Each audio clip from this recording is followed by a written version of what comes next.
Let's talk about sex and children. I know that we're going to be getting into some of the particulars, but I guess I really wanted to start by just getting a sense from the two of you on what some of your like guiding philosophies are. I mean, when we're talking to kids about the world, about things that maybe they aren't ready to understand, or really just sensitive topics in general, how are you guiding those conversations? What principles do you keep in mind? Well, I from raising my own children and of other advice that I've given other parents that are kind of going through that, like, how do I start talking to my kids about sex? How do I, start bringing these topics up and stuff like that? I've always had a very, like, don't be hypocritical and have an open door policy, and always cater your conversations to be age appropriate, and also, I believe even at like a young age, like at 4, 5, 6 years old, when your kids are little, like, use proper name for genitals, say penis and vagina, Yep. don't shame your kids, because young kids do masturbate. So just tell them that, like, that's okay, but you do it in your room. That it's a private part, so you do it in your bedroom, and just having those slow conversations about sex and sexuality, and going along the line of where your kids are, and always remind them that, like, you can talk to me about anything, and you can be and not be ashamed to talk to me about your questions and stuff like that. Because if you act like it's shameful, your kids won't talk to you, and then they're finding out sex from their friends, or porn sites and stuff, and, like, I love my porn, but I don't want my 13-year-old kid learning about sex from porn sites, and so it's important that you have that open dialogue with kids a lot. So I definitely believe in having that open door policy. Yeah, so I guess what I heard from you is recognize that kids have some version of their own budding and developing sexuality, and I guess Absolutely. recognize and just be aware of that. I also heard you mention, like, let's use the actual terminology for these things, and then to just be willing to talk about the things that come up. Was there anything else that I missed, or anything else that you want to highlight here, Helen? I do want the one more thing I would like to say, like, I know that it's uncomfortable, like, for a lot of parents, because we have a very, like, non-sexual orientation towards our children, and we don't like to, we know what we're like in bed, and it's a really scary thought to think about what your kids are gonna do in bed. And I've done some kinky shit in my life, and I don't want to put those thoughts on my kids, but hate to break it, but your little precious little baby's going to grow up and they're going to fuck.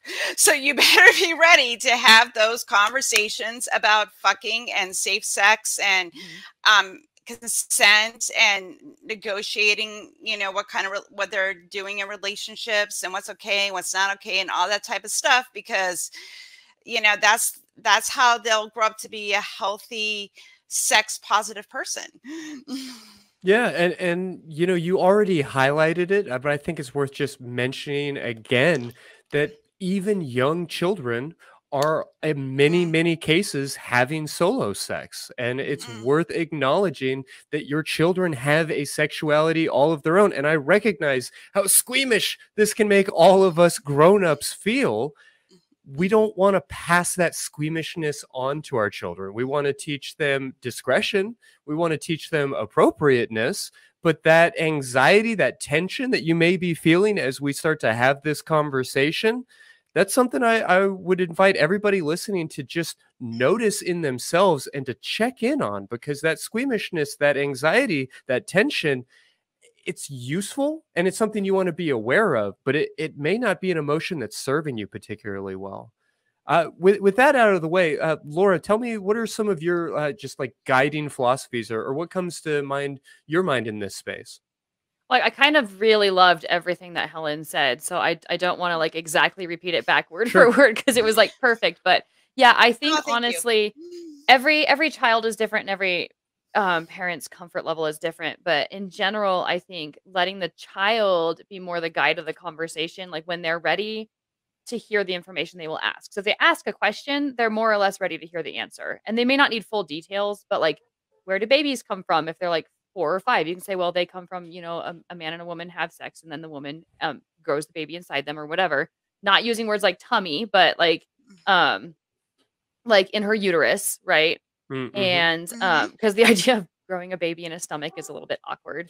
But like if they're old enough to ask the question, they're old enough to hear an answer that isn't bullshit. And honestly, like when you talk about like porn and stuff like that, or masturbating, it, the more that you're able to talk about it out loud to other people and out loud to yourself, or think about it without any shame, the easier it is to talk to your kids about it. So I would say make it a non-taboo topic for yourself before making it a topic at all for your kids. Because your awkwardness, I think it was Christy that said it earlier, is going to translate to their awkwardness, and it's going to shut them down or make them feel like it's not an okay subject to talk about. Yeah, that's a huge notion. And I would encourage, I would encourage everybody to listen to the Secular Sexuality podcast each and every week. But beyond that, I would encourage really anyone who has kids that feels a little bit uncomfortable around sexuality to be listening to shows like this, to really prioritize getting some of that stuff figured out, not just for your own edification, but so that you're able to model like a healthy relationship with sexuality for your children, and to just be able to talk about these things without having to pass out, without feeling like overwhelmed by the squigginess of it all.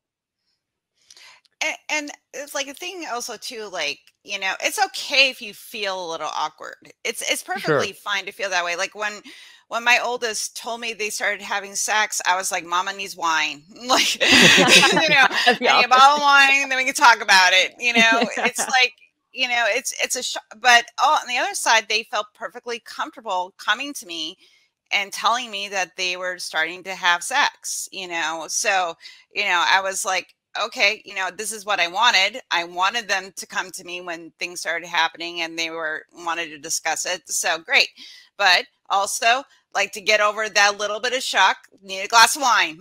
So, it's okay to feel a little bit of anxiety and that anxiousness and stuff. And also tell your child that, this is kind of a difficult conversation. I'm feeling a little awkward, but you're feeling awkward too. So let's feel awkward together and talk about it. If you acknowledge that those are your emotions, your child's also probably feeling kind of awkward coming to you and having that conversation. So at least they know that, that even despite the awkwardness, besides that, it might be a little bit difficult, that you're still willing to have the conversation, and help guide them and stuff like that. I like that. And I think that you could also preface it with things like, it's awkward because I'm your parent and you're the child, and we haven't had these conversations before. And then to preface it with like, but sex in and of itself isn't necessarily an awkward topic, and kind of delineating why that discomfort is there. That way you reassure them that, hey, what you're thinking or feeling isn't what's awkward. The fact that people have sex isn't what's awkward. It's just the fact that you're my child, I'm your parent, and it might be a little bit uncomfortable until we've broken that ice. And I think you can acknowledge that and even bring in a little bit of your common humanity. You don't want to overdo it, but be willing to say, like, look, I had some uncomfortable conversations with my parents who had some uncomfortable conversations with their parents. And this is just how humans do this. We pass this information. Yeah, you can lean in, I think, a little bit to that rite of passage mentality. But so all that is some good maybe guiding principles or general philosophy. Do you either of you have any like hard and fast rules, like anything very strict that's like, no, we never cross this particular line, or it's always important that we always do this thing in this particular way? Anything like that you might want to recommend to the folks listening? I have one right off the top of my head, and I'm more than happy to be corrected about it. But my big thing is, I will not supply my teenage, because I have teenagers and then preteens. I don't have any little kids anymore. Mm-hmm. And I will not supply any of my teenagers who are under 18 porn. or tell them where to go to find it. But I will Sure. also tell them, you are not old enough to determine what is ethical porn and what is unethical porn. So I would prefer you not go look for it. I know I can't stop you behind my back, but I would prefer you not do it. And here's why. But that is a sticking point to me because I don't have any problem with porn. I really support it. I enjoy it myself. But when it comes to children and exposing them to that sort of explicit material, there's that part of me that's like, well, I want to show them how to find the good stuff that's ethical and it's reasonable and it's not quite so like you could kind of curate it a little bit, but there's something about exposing them to that purposefully that I can't wrap my head around. Like I can't bring myself to do it. No, I think that that's a good line to draw. But the thing that I want to highlight is that you're talking about it. You know, there is a huge difference between, hey, you're under 18. This is material that is meant for people who are over 18. I recognize that there's nothing that's magically going to happen at the end of your 17th year. But there is a line that we have drawn as a society, and I'm going to uphold that line for these reasons. And you're talking about why and everything else, which is very, very different from the traditional model of porn is bad or porn's not for kids, and you just sort of like block it out and pretend that it's not happening or doesn't exist. Helen, you already mentioned one of my like hard and fast rules, which is just around vocabulary. You know, making sure that while we want to be age appropriate with our kids, that we're not stigmatizing the body by using, you know, words like hoo-ha and pee-pee and these different things, but are actually like acknowledging our body parts as they are.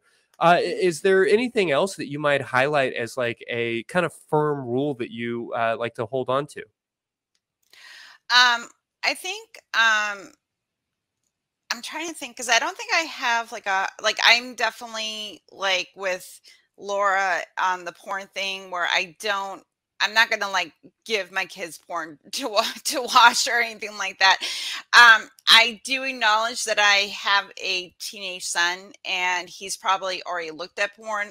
And I'm not surprised, but we do have conversations that, because I don't really want him watching it in the house, and I don't really want my kids like having sex in my house and stuff like that. It's just too weird for me, even though I'm very open. But I've had conversations with them about like porn is fantasy. This isn't how real relationships are, and also like some porn can be sexist or borderline violent and stuff like that, so they also have to be careful of like what kind of content they're consuming and stuff like that.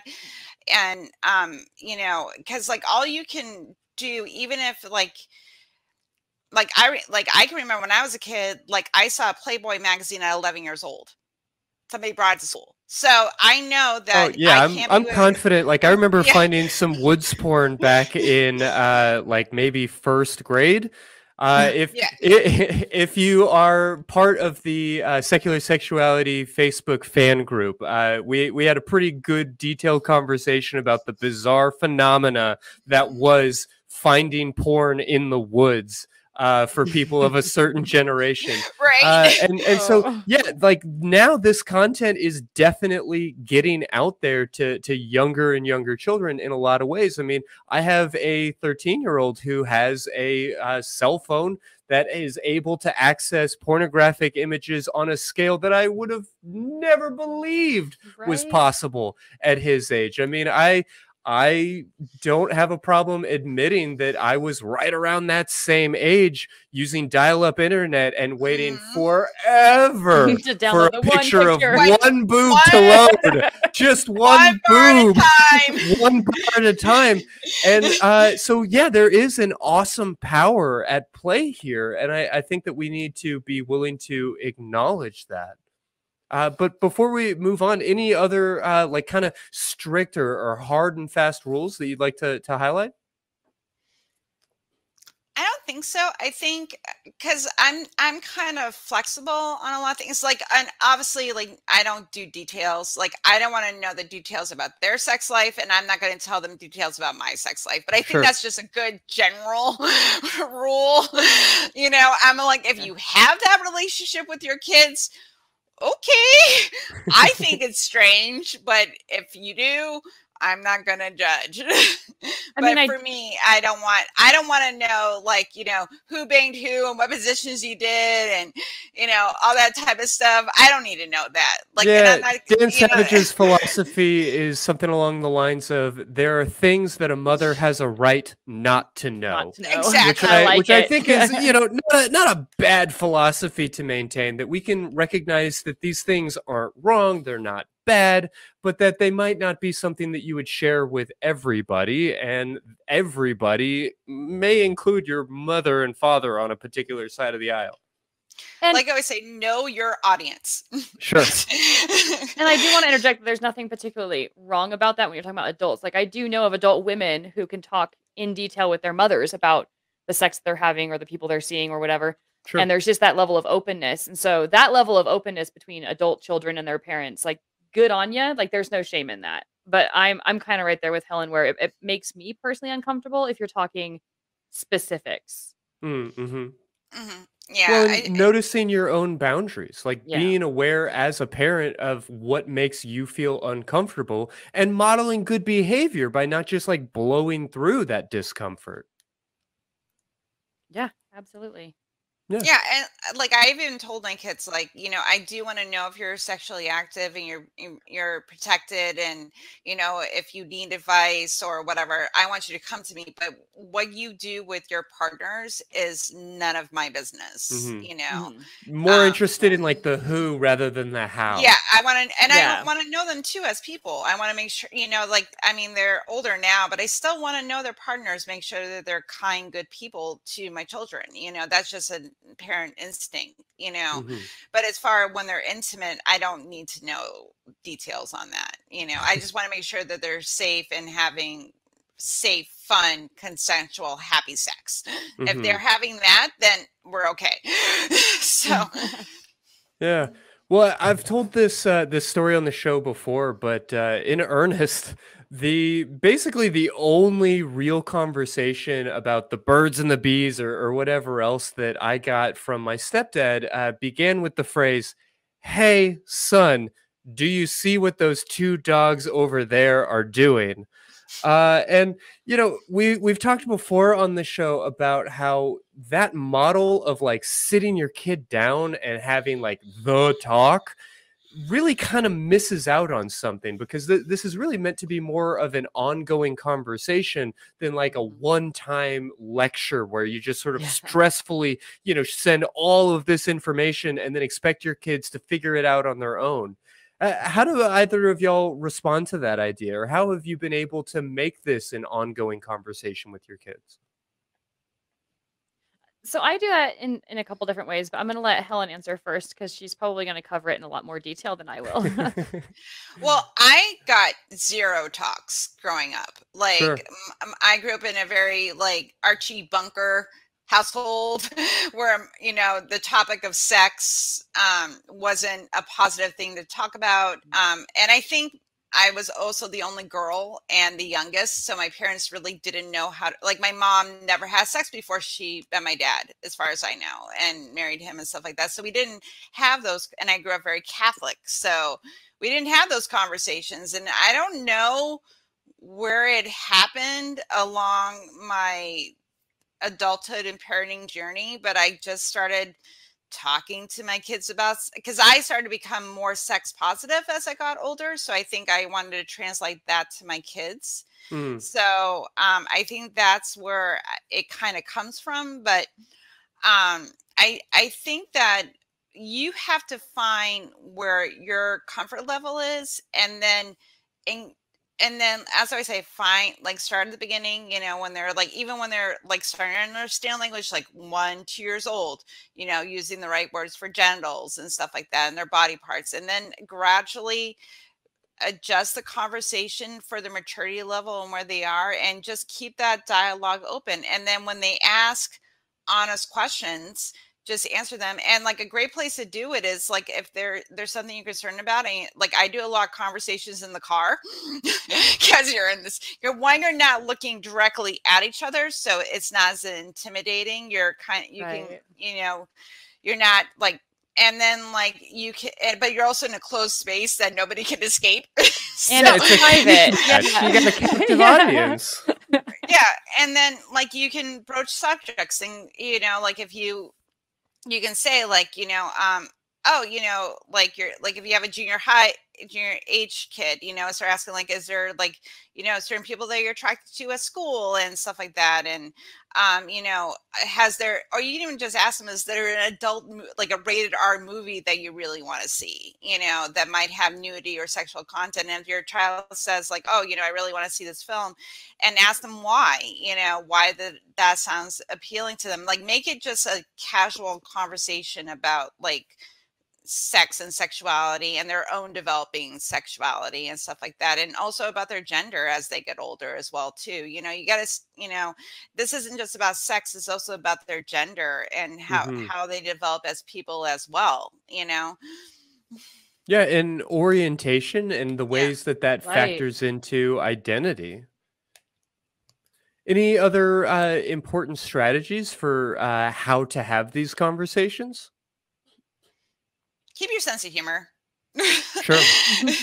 I think that's a really good thing to do, because like I think that like I know that it's worked for me. Like I tend to be jokey anyway, just to ease tension and make people feel better, and they know that it's approachable, and that's worked really well with my children when we have any sort of conversations, including conversations about sex, and that we've kind of developed this sort of rapport that, you know, when we are talking about sex, we'll even like joke about it, you know, in an appropriate way with them, because because sex is funny. We're weird creatures and we do weird things, and it's funny, and it's good to have that levity to it too, because then they don't feel like it's so serious.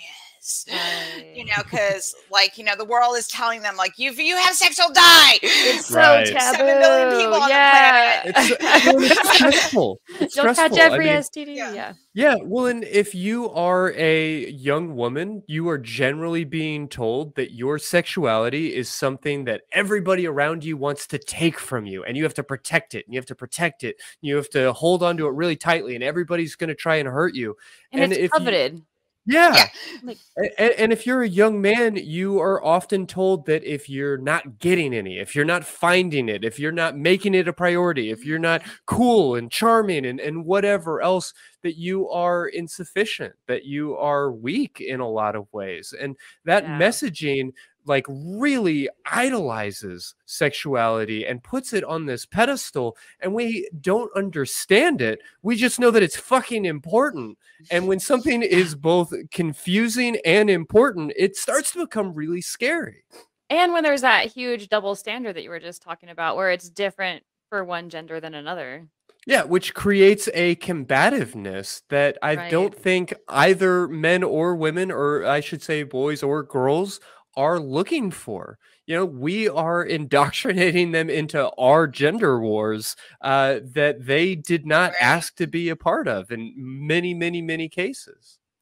Yeah, that's conversations I've had with my kids too, about like men being like the sexual gatekeepers and the pursuer, and the one that is supposed to be like, rawr, you know, and women are supposed to be like passive and like, yeah, take me, fine, sweep off my feet, and you know, and like, I don't know what I'm doing, you know, and all that type of stuff. Yeah, and demure, you know, like I'm saving myself for marriage, whatever, or I'm finding the right one, you know, all those messages that they get, which is a bunch of bullshit. Yeah. You know, like we need to have conversation, especially like you also have to know like what personality your children have. Like if you have a daughter that is outgoing and friendly and likes to be, you know, likes attention and stuff like that, you're gonna have to cater what she develops into as a sexual partner and to reflect her personality. If you have a son that's more of an introvert and doesn't know really how to talk to girls and feels kind of awkward and shy and perfectly happy, like, you know, watching movies and playing video games, you know, but wants to meet girls, how do you help them be okay with who they are and tell them you will find a partner that is suited for you, despite what your friends and social media and everybody is telling you. You will find someone that's catered to you, and also that it's not a race. Yeah, no, absolutely. Well, when you're talking to your kids about these things, do you, we kind of talked about like keeping it conversational and those kinds of things, rather than seeing it as just like a one time only type of conversation. Right. But do you find yourself just sort of casually bringing these things up like as you're driving around, or is it more appropriate to actually like set time aside and sit down and be like, hey, we're going to have a conversation? Is it more of like an intentional sit down or more of a like in media res kind of approach? I think that when you're starting out, there's some things that you're gonna have to bring up, like you're gonna recognize it. Like if you're in tune with your kids, like, and as you're moving along, it's a really good idea to start when you're going to have to start the conversation, so they know that you're comfortable having the conversation, and then always putting that reminder out there. If there's anything you want to talk about, even if it seems dumb or it seems like a silly question, or you're just have some things that you want to talk about, my door's open. But you as the parent has to be the one to initiate the conversations, to start those things off slowly, so they know that they can come to you. And also, and like I said before, acknowledge that this is awkward, and but you love them and you want to have an open dialogue with them, and you're a person that can be trusted, and that no topic is off limits, and you can even say, like, if they do come with a question that you're not 100% okay answering, or you don't know a lot about, just say, you know what, I can't answer this right now. Let me process and I'll get back to you, or I'll find out more information for you. Always acknowledge your feelings and the awkwardness of the conversation. And then this way they know that open dialogue is always going to be there for them to approach you. That's always my go-to advice. Have a sense of humor.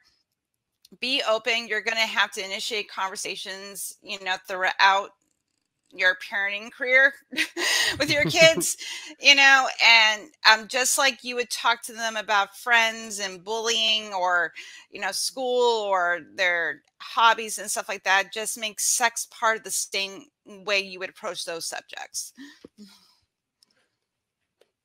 Sure. Well, how do you know when to pick your moment? Or I think I have found the thing I struggle with the most is knowing like when to let up. Like my kid might express some curiosity, and then I'll start to be like, oh, this is an opportunity to give you like some good sex positive education. And then next thing I know, like he's starting to blush, his eyes are rolling back into his head. I'm like, oh wait, I should pull back. Or their eyes glaze over and you've lost them completely. Yeah, exactly. So what advice do y'all have for picking your moment and for knowing when that moment has maybe passed? I don't know if Laura does this, but do you just kind of watch your kid and just try to figure out, like, is this good? Are we okay? Yeah, it's definitely like a gauging. It's almost like a temperature gauge, right? Like you have to watch their facial expressions and their body language, and like some stuff, like Helen said, really just you need to bring it to their attention and you need to create the time and the space for it. But I would say a lot of it, like the time and the space kind of creates itself. Either they ask a question or something happens, or there's a circumstance like they're starting to date somebody or whatever the case may be, where it kind of presents itself. But I would say keeping them engaged. Like if you're just lecturing and it's been like 2 to 3 minutes and it's just been you talking, I can guarantee you've already lost them. Right? So keep it short. And, let them talk back and forth, ask them questions, check in, how are you feeling? And I think at least a small piece of it is a willingness to push just maybe 10% pass that line when necessary. Choose your battles. Like, don't say everything all at once when you can. But I think from time to time there is a little bit of a need to be like, okay, they're clearly tuning out. I'm just about to lose them, but like Indiana Jones in the hat, like just before that door slams shut, there's one last piece of information I want to make sure to get out there. And you can always say, like, I've stopped mid-conversation with my kids, not just on sex topics, but on any topic. I'll stop mid-sentence and be like, "Did I lose you? Like, are you gone?" Sure. And yeah, and if they're just like, "Yeah, Mom, I'm totally blanking out," then I respect that, and I give them the space, and the time to just not talk or think about it anymore. Mm-hmm. Yeah,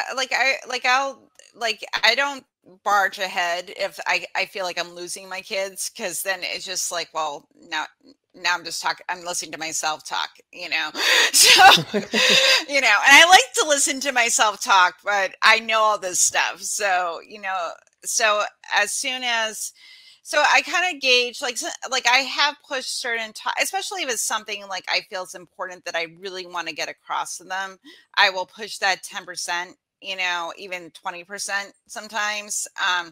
But I also say, like, okay, I'm like, I said my piece and you're done, I'm done. But, and also you can just, later on, like a couple days later, you're in the car and like, hey, did you think about that conversation we had the other day? Good point. And bring it up again, and say like, did you have any other questions you wanted to ask me? Or like, hey, I know we talked about this, but there was a couple more points I wanted to just get off my chest and let you know, and state them and move on. Just like, again, always have that open door dialogue. Keep Absolutely. it going, Mm-hmm. And like what you said with the next day thing, you can always come back and say, like a day or a week or whatever later, say, what did you get out of that? What do you remember from that? Like what stuck out with you? And if they can't recall anything about the conversation, or they're not comfortable talking about it, then you know that you kind of have to reapproach some things maybe a couple more times. Change tactics or try again. Yeah. Yeah. Yeah.